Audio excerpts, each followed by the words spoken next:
All right, we're live. Boom! We are live. Another episode of We Gotta Believe, the last-ish kind of podcast before the new season starts.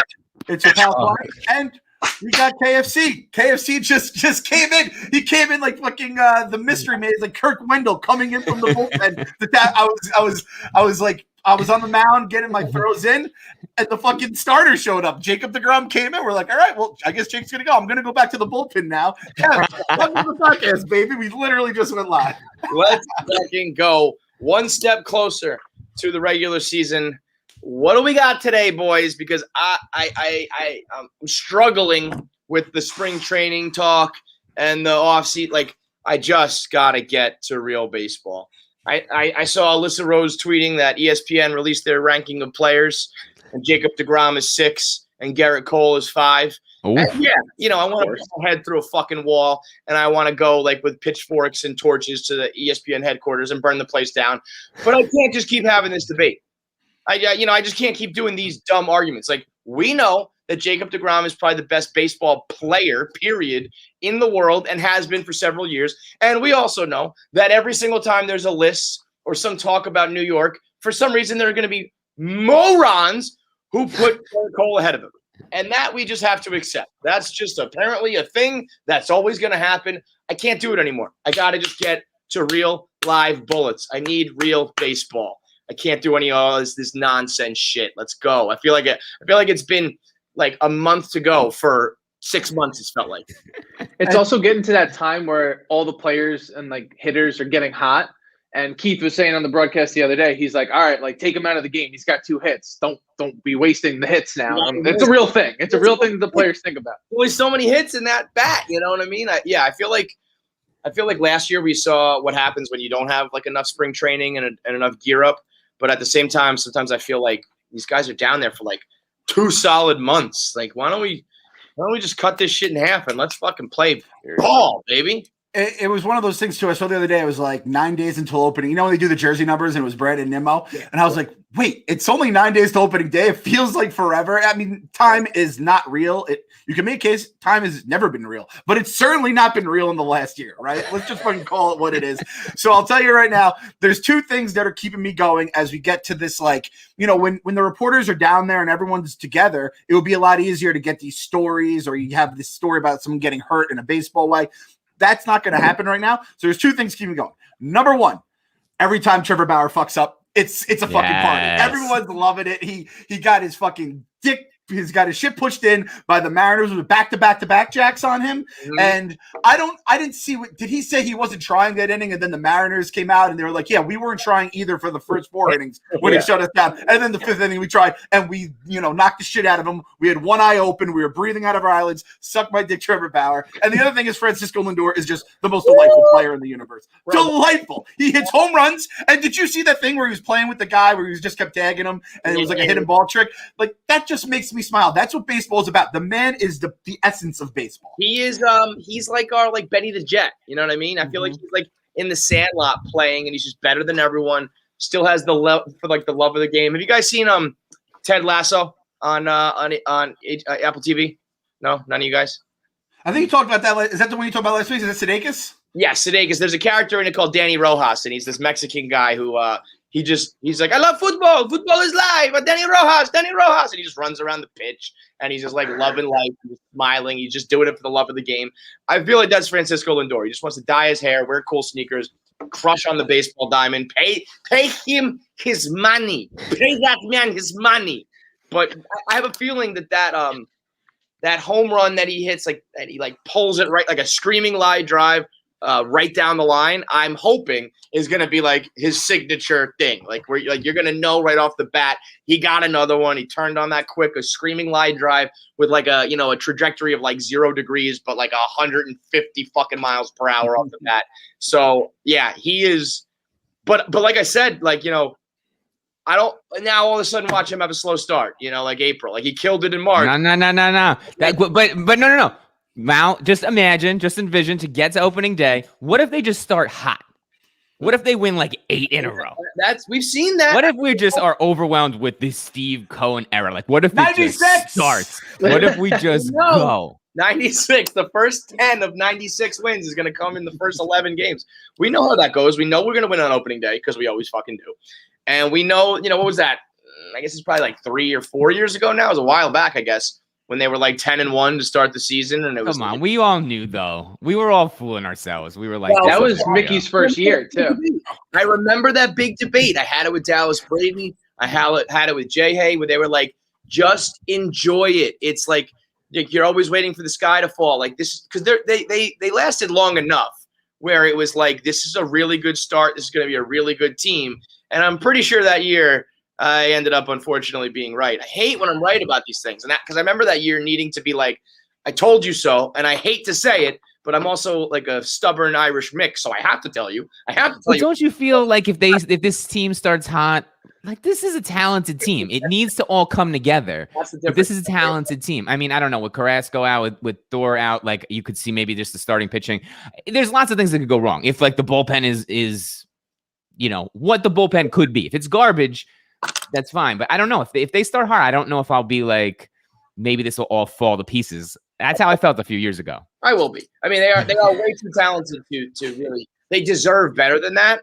But like as an organization, you're crazy if you don't right. happen for the Mets. But these guys are fucking good, and like if they're good, it's not going to be a fluke. It's going to be like because that's what I'm saying. Even in 2015, things got so hot so quick that it felt like a little fluky, and I think that's why they weren't able to sustain it for more seasons than that. This would be like, this is a good team, a young team that like, if they put it together, they you could see this for several seasons to come. They should score runs. Their starting pitching should be good. I mean, the bullpen I think is always going to be a question mark, but if they start hot and look good, I completely agree that you could envision it all falling apart, but it would have to be like a mush-like thing. It would have to just be like, lots of people slumping at the same time, an injury. I know. I'm saying, but that's what it would have to be. But at least you can say, I just don't feel like I will expect it if they're all playing well at the beginning to be like, this could all fall to pieces. It would have, but it could. It very well could. Any I told you so on the other side. No one right now is, except for like Yankee fans and like Mets franchise haters. Right. Nobody who watches baseball is looking at that team going, no. There's holes here. This guy's going to regress. This guy's too old. This guy's not as good as you think. They're not going to be good. On paper, they're good. That's what we're saying. Yeah, that's my job. I'll tell you where the holes are. But yeah, there really aren't any. I mean, offensively, except for fucking Brandon Nimmo, there are no holes. Defensively, there's some holes. Like there are a couple issues. And then pitching is always going to be a crapshoot with health and performance. But the scariest thing in the world for me in baseball is expectations. I hate having expectations because it doesn't work with us. We collapse when we have expectations. We're bad when we should be good. The years that we are good, it's always kind of a surprise. So I'm scared now to be. This would be the first year, basically, like in my adult life, that they should be good, and would if they are good. Like 2000, we knew we had a good team, right? Like coming off of 99, like. But I was a kid then. I was in high school, and since then, it's been either disappointment when they have expectations, or when we think they're going to be like bad, they're good, right? I mean, I can't even. 06 was the last time they had expectations, I'd say. 06 and 07 to 08. 06, I had expectations like, we're going to make the playoffs this year. Like the year prior, 05, was like Beltran came, Pedro came, and Minaya come with Beltran. We started to grow, and I was like, this could be something. And then they went boom to 97 wins, like out of nowhere. They won the division like on like September 1st. So that's like we had expectations, but I never expected them to be as good as they were. Same thing in 2015. It was like, this pitching staff is going to be pretty good. I don't think anybody expected to go to the fucking World Series. And then it's always the years after our runs that we're like, okay, now we know. Now let's put it together. And In 2006, I counted down the magic number on MySpace. I made a post for every win, and I was counting down. And I started it like with like 60. I was like, the magic number is 62 because we were just dominating. I was like, we're absolutely going to clinch. I'm going to put this out there to my top 8 friends. I'm going to count it down via MySpace bulletins. People don't even know what I'm talking about, but it was on MySpace. That was back in the day.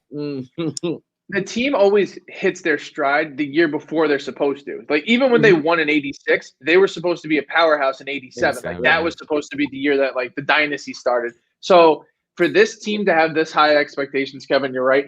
But the way that the lineup's constructed is, like, McNeil, you could argue, is our best, like, hit for average guy, and they have nowhere to put him because everybody else is fitting in every role. So if you have, like, a roving guy who's going to hit, I don't know, 350, knock on wood, like, that's a good problem to have. They have, like, a very top to bottom, everyone knows their role type of deal. The fact that you might see McNeil batting like 6th is insanity. You know what I mean? You can see him in all sorts of slots all over this lineup, depending on who's hitting and who's in the lineup that day. That's like, holy shit. And I mean, a lot of power in that lineup. There should be a lot of home runs. I love that there's like speed and average and power. I mean, that should be this is what scares me. Clem, tell me you can't see a scenario where it's like 79 wins and everyone's like, you fucking Mets gonna Met, because they're so good. This lineup is so good, and I'm gonna wax poetic about it, and I'm gonna tell you why you're wrong if you think they're bad. I'm gonna point out, look at this guy's numbers, look at this, and then usually what happens, Clem? What happens? Now, you guys know I love my infrastructure, and I'm not just talking about a baseball team. I love it just in life in general. The roads. I'm in the fucking Winterfell right now, right? Let me tell you guys. I remember back like last summer, we were paving the roads. Everything was starting to look nice. Right now, the roads, it's fucking craters. I'm driving over craters every single day I drive the kids to school. Yep. And that is our defense. And apparently our fucking starting pitching, and then we lost Carrasco now. And fucking Betances can't. I can throw faster than Betances. I think White Sox Dave and the Rocket can throw faster than Betances right now. I am worried about the pitching, and the defense worry is not going to go away unless the DH magically gets passed at the like 23rd and a half hour, the 25th hour, I guess would be the right way to put it. But the defense and then the pitching, I mean. And guys, listen, that's all. You guys know me, Mr. 96. Those are fucking problems right now. We have to I don't know what has to be done. Like Joey Fuego's looking fucking awesome. That's great. And I feel like you can Castro's been looking good in the bullpen and stuff like that. But I mean, to just lose your number 2 starter or whatever you want to consider Carrasco, and then to just have one of the guys we were hoping would be, 7th inning guy, 8th inning guy throwing, what was he at here? 92 he's topping out at. I mean, fucking Brody is just butt fucking us from the grave right now. It's unbelievable. And you know what? Those are the problems too. That those are the ones that can kill you. Like if the offense struggles, guys like Jacob deGrom can go out there and make 1 or 2 runs stand up. You can cobble together wins when your offense is like struggling.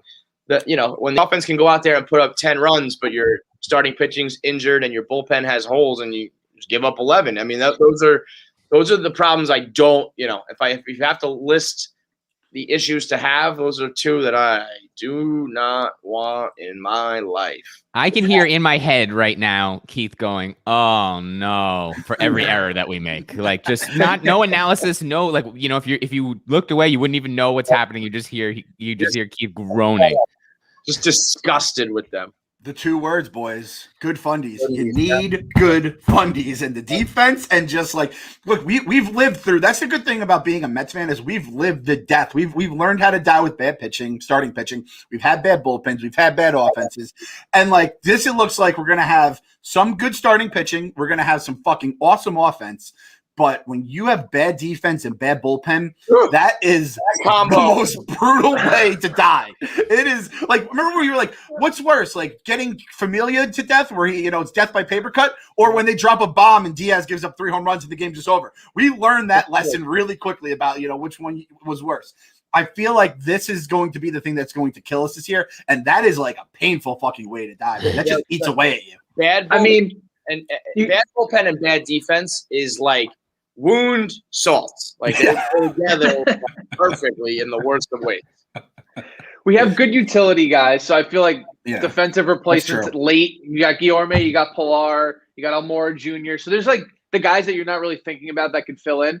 But like Pete's going for the Gold Glove. He's already putting it on the table. Like he wants to win that this year. We'll see what happens. But JD double Davis with his double plays. I saw Clem tweeting about that. I mean, that's true. It's your guy. Can Pete Alonso work on hitting 55 home runs? I do not give a shit if he wins a Gold Glove. If I see 55 home runs, if I see him taking like extended fucking like fielding practice, like get in the fucking box, dude. Goddamn deal. The box in the weight room. In the fucking DH, and I will I will make sure I would if I was in control of that team and there was a DH. I would never let Pete Alonso touch leather again. You are never even putting on a glove, brother. Just swing the fucking bat. And I know I like it because it's a sense of pride. And yeah. He's like fuck you to the haters. But like, you know what the best way to do that is? Fuck bombs. That's hit fucking. Yeah. I mean, I want to get better. I'm not saying don't get better. I'm just like to set the gold glove. Like just play solid and hit bombs. That's the Pete Alonso motto. If fucking Portnoy was like, hey, Clem, I need you to like break up like the biggest story that's going on the internet in like a couple minute video, I'd be like, no, that's what Kevin does. He's awesome at that. That's what Dom does. He plays first fucking base. Let's let me eat my fucking snacks. I'll give you a fucking score in 15 seconds and just let me go about my day. You know, everyone has a fucking role on this team. Pete is hitting fucking fuck bombs to Neptune, and that's all I want him to do. You see Jacob deGrom worrying about his hitting? No, you don't worry about your fielding. Specialize and dominate and fucking, that's it. I don't care. He could, I used to love that when people would talk about like, I don't know, like, but his glove is so good. I don't give a shit. Oh, fuck. Hit the God's first base. It's the least important one when it comes to anything. You just gotta catch the ball. Yeah, your position is inherently a joke.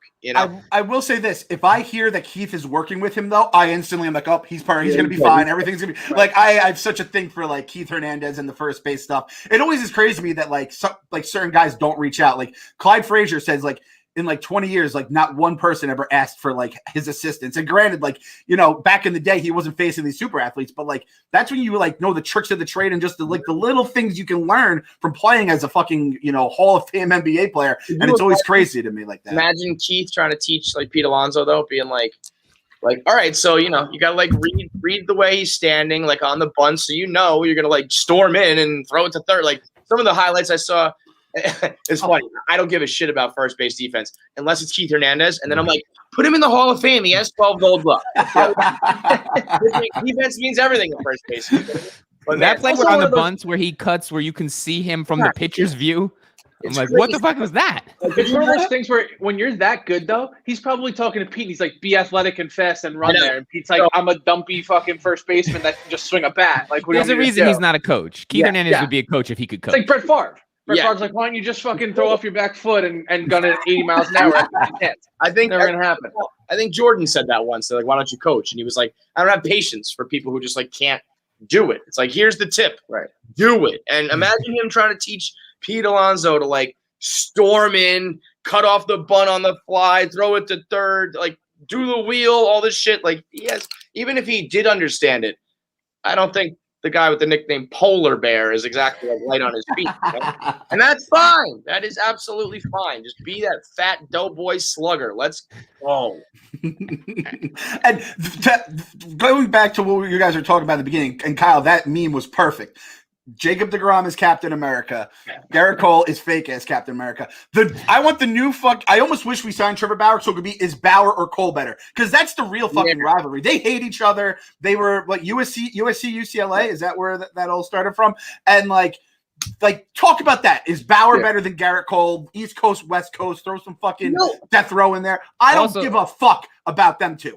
Jacob deGrom is the best pitcher in baseball. If they actually crack down on this pine tar thing, we'll see how Bauer, if he can even compete. It's that spin rate down. I don't know if they're going to actually crack down on this stuff. We did not, as a collective, as baseball, we did not make a big enough stink. We did not clown him enough for pitching with one eye closed and hitting a batter. I would be embarrassed. If he was on the Mets right now. If that was that hitter, like, he just took one off the back, and I know these guys just like eat those and it doesn't really hurt them. But I would storm the mound not to fight. I'd be walking up to him being like, "The fuck is wrong with you? What the fuck is wrong? I mean, isn't that the definition of Bush League? I guess maybe now we sound like the no fun police, and everybody's like, "Oh no, we want cool and fun and interesting things, and we want bombs, and we want amazing plays."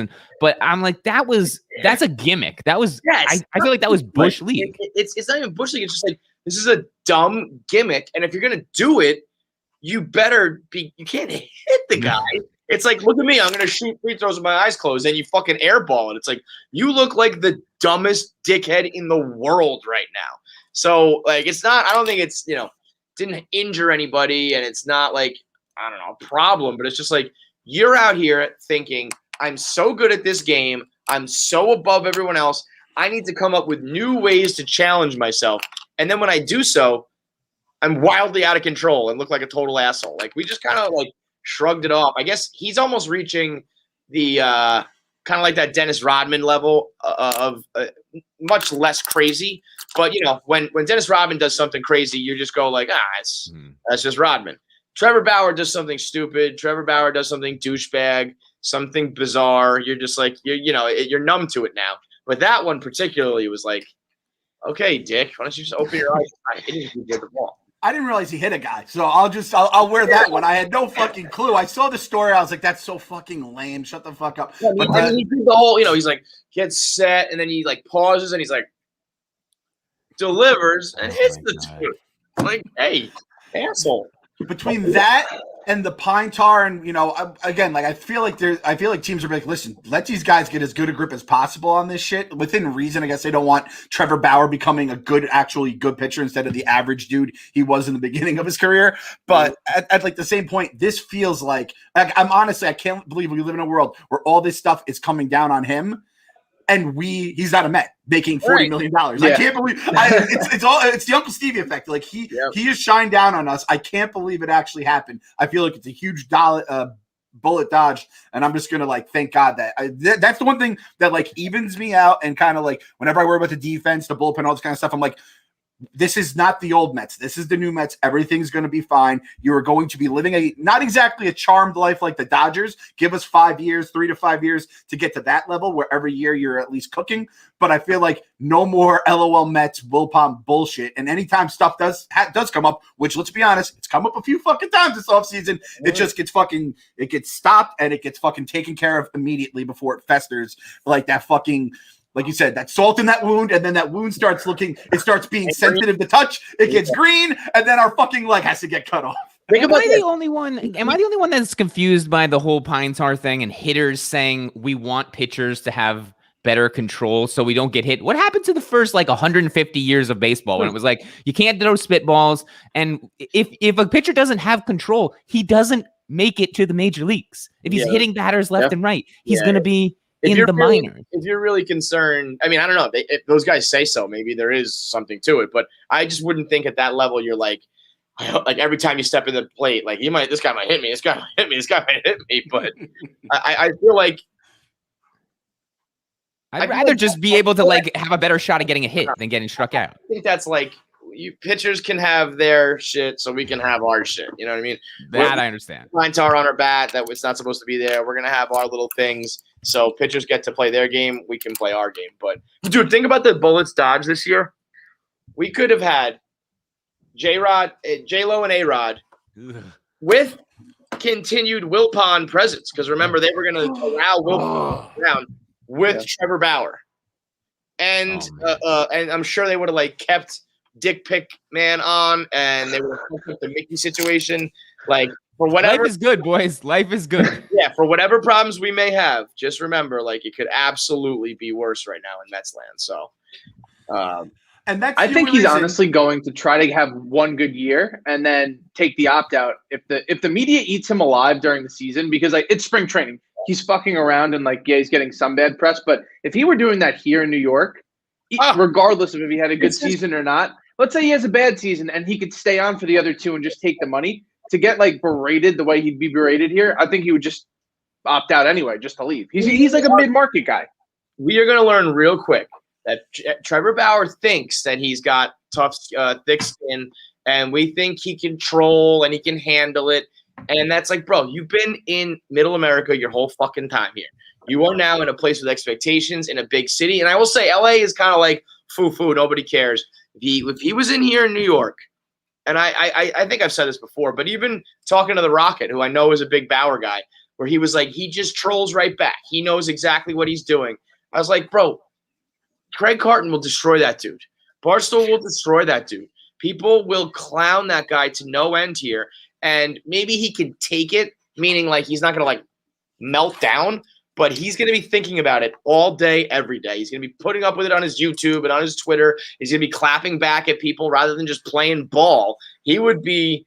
That time he sent like 62 tweets to that random girl, I'd consider that a meltdown. You've already melted down. I don't, he was just trolling. I mean, if you want to just excuse everything he does as cool, it's like, like the Durant stands who are like, he just likes to fuck around with burners and like pump himself up. It's like, no, that's weird. That was weird behavior. You don't handle this well. You can excuse anything by just being like, oh no, that's cool. That's actually cool. Yeah.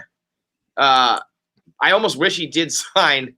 Like, I wish he could like go to the Yankees somehow or something. I want to see him in New York and fail, just not at the Mets' expense. But when you're down there, you're replying on deep Twitter threads, going back and forth with just whether it's players, random people, and shit like that. Like it's one thing when you're the anonymous troll, like the dudes you had on the Kevin Clancy show. Like I understand that's just trolling. That's the fucking You're a professional athlete. Yeah, you're a professional fucking athlete making millions upon millions of dollars. You're in your feelings at that point. And hey, like teach their own. The internet's there. It's fucking fun. We all get into it at some point.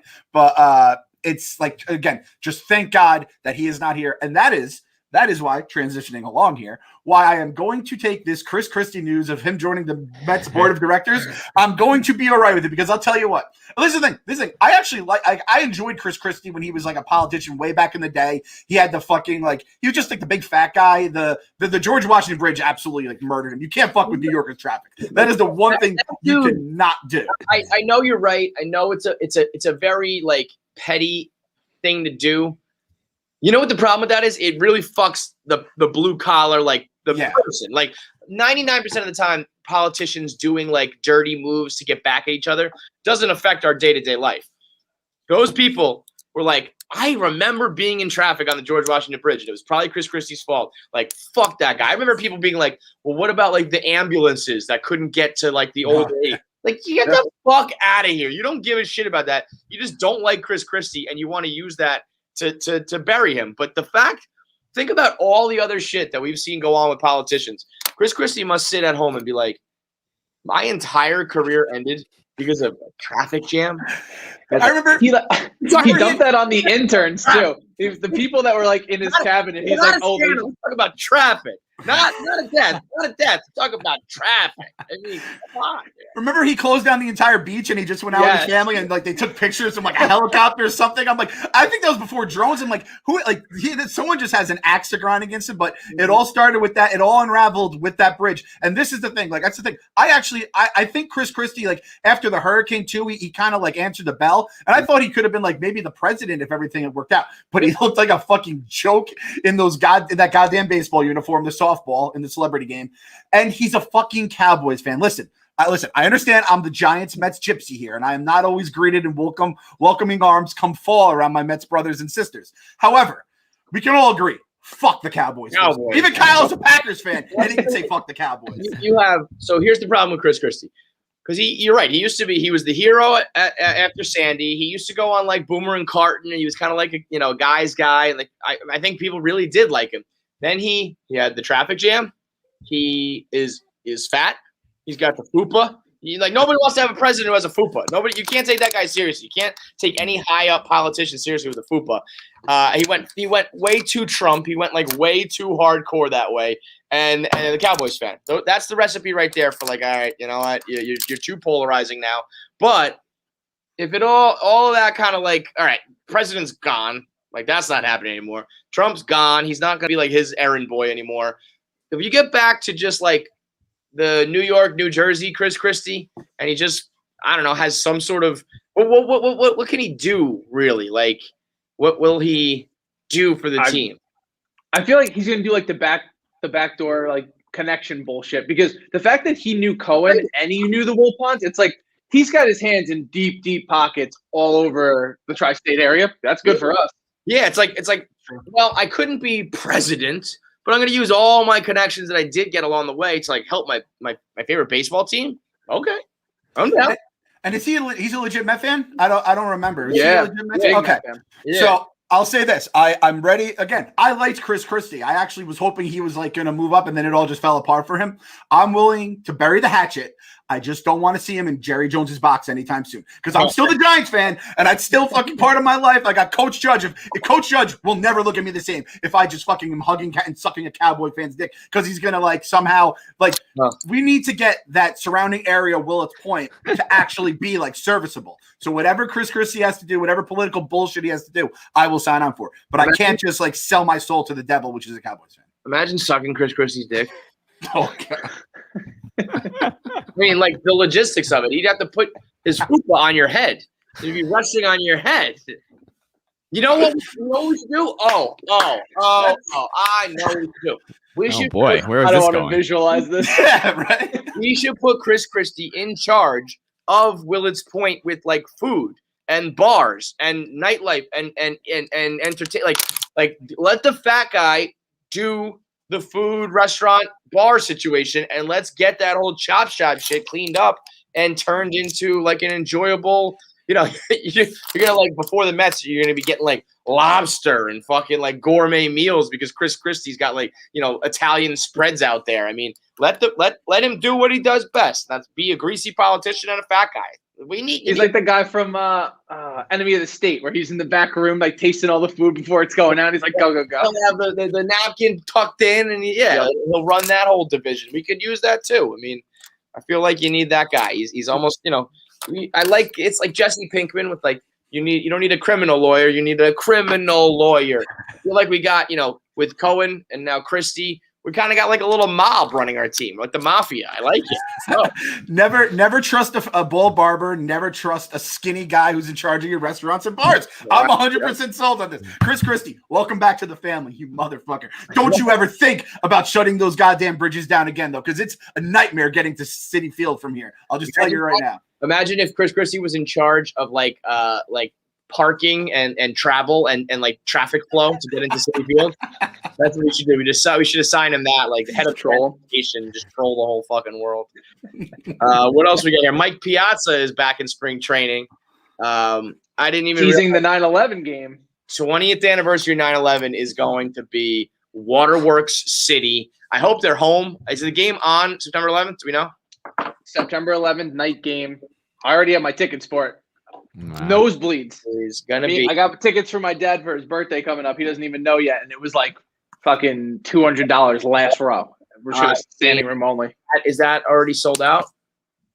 On their website, yeah, but like StubHub secondary market, it's a lot. I might have to. I want to go to that game. That's going to be an unbelievable moment. If Piazza's there, I'm assuming he throws out the first pitch, and they, have a montage that they play of his home run and everything. That's going to be, and I know Pete Alonso has always stepped up on 9/11. I feel like he's going to have, this is going to have to be his biggest, grandest gesture yet with the cleats and the hats and the charities and the donations and stuff. That's going to be big night. They said they've got a lot planned. He didn't want to let on, but like I could totally see them like bringing back Bush to throw out the first pitch to Piazza. Like this could be a whole thing. Yep. Because everybody in the country was watching those two games when it was coming through. And it's the Subway Series too, so it's going to be. Right. I remember that last year was when we were all in like fucking Corona depression, and they announced 4th of July and 9/11 when the Mets and the Yankees were going to be playing each other, which was a cool. Holy moly! So that's going to be like big time emotionally charged night. Can you imagine if there's some sort of like big Pete Alonso home run, like a similar type of home run on that night?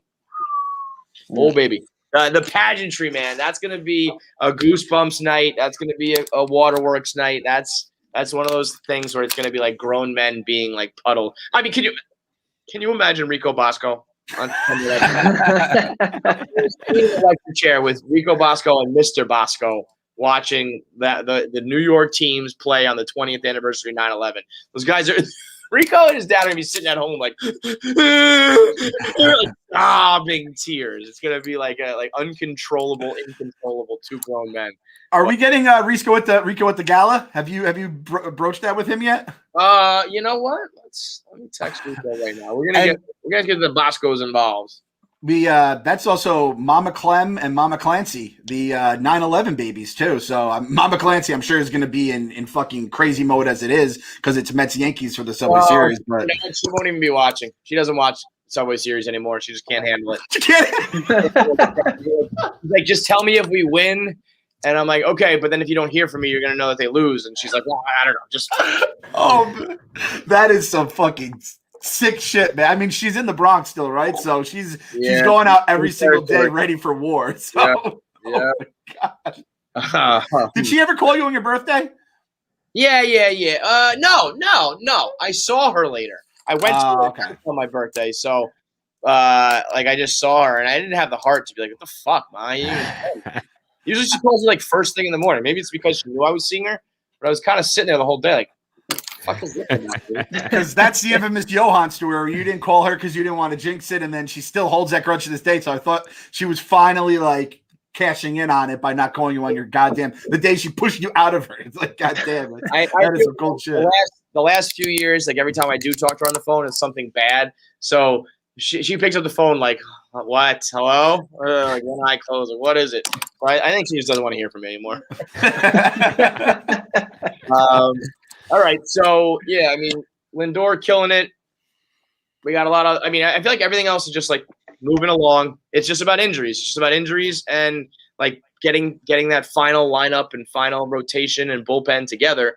But other than that, it's just about the waiting game and not getting worked up over these rankings. I mean, this is the time when you got to think that sports writers, the most, are probably like limping to the finish line. Like, what am I going to write about my column this week? Garrett Cole's better than Jacob deGrom. I'm going to get my clicks, you know? So don't take the bait. Don't get riled up. Stay the course. I feel like it's we're like Braveheart. Like, hold. We're almost there. First opening day is coming. Jacob deGrom will be on the bump. We'll start hot, and the road to 96 begins. It's official. There it is. I'm going to text Westy. We're going to get the official We Gotta Believe Barstool Sportsbook lineup. Over, under, Mets wins. You want it to be 95.5 or 96.5? What do you want? Over 95.5. That doesn't have to be. That'll be the whatever. I don't know if they boost it or they do the special prop, but that'll be the We Gotta Believe 96er club. We'll throw it in there for anyone who's in a state that's eligible to responsibly bet it with us and fucking ride this fucking crazy train to happiness. Mm-hmm. But we're gonna have people driving to these other states just to put in that bet. I mean, this is gonna be like you know how many Mets non-Mets fans and Mets haters are laughing right now, being like, I'll take the under no matter what odds you're giving me. It's gonna be fun to see the money come in on that one, Clem. To see how many people. It's gonna be. Here's how we'll put it. It will be the official We Gotta Believe Mets bet, but it's gonna say like back Clem. Fair enough. I'll wear it on the chest. You'll get all the glory if they hit it. We also get to point and laugh at you if they don't. It's only like it will hit back Clem. There's no like don't back Clem because I don't want to like bankrupt Barstool because the Mets won. We'll just say 95 games instead of have 95 losses. We'll just say the Mets win 95 games, but like Penn has to pay out like or 90. Could you Clem's gonna be like so happy, and then Dave's gonna find out that Clem's the one who like bankrupted Barstool and be like, what the fuck? Oh god! Download the Barstool Sportsbook if you're in what is it now? It's like Chicago, in Illinois, in Michigan, in I don't know, Pennsylvania, New Jersey. You can bet. Next week, Wednesday night, is the We Gotta Believe Gala to the night before opening day. We're gonna do some Mets stream. It'll be a live show starting. What time? What do you want to do? What do we decide? 8. I think we said 8 last week. All right, we'll get all fancy. We'll get all dialed up. It'll be a primetime event, black tie affair. We'll play some of our fan videos. We'll chop it up talking about the Mets, and that'll send us into opening day. So one more week here. Get geared up for the gala. Buy your Barstool to Ballpark tickets. I'll give you an update on tickets and what's going on with the situation. Still nothing yet. I just got a text from our ticket rep here, so no official word yet, but I'll keep you guys posted. And We got to figure out YouTube. We got to do some kind of YouTube content, just like all of Barstool. Subscribe to our YouTube. We'll obviously do like live streams like this. I'm thinking like reaction videos every now and then. Maybe I'll text one of you guys, like, just, it's a big moment. I want to get, you're not really like electric chair, but repurpose. We'll do like a super cut of reactions or something like that. Or maybe we'll do some kind of breakdowns, but we got to work on YouTube. It'll be sort of like if people have suggestions, like what kind of content they like, what kind of baseball, maybe it'll just be recaps, real like 8 to 10 minute, drops that we'll throw on the morning after a game or something like that. But check out the We Gotta Believe YouTube. All right. See you guys next week. Clem, tell them what they got to do. Gotta believe. 96. Gotta believe.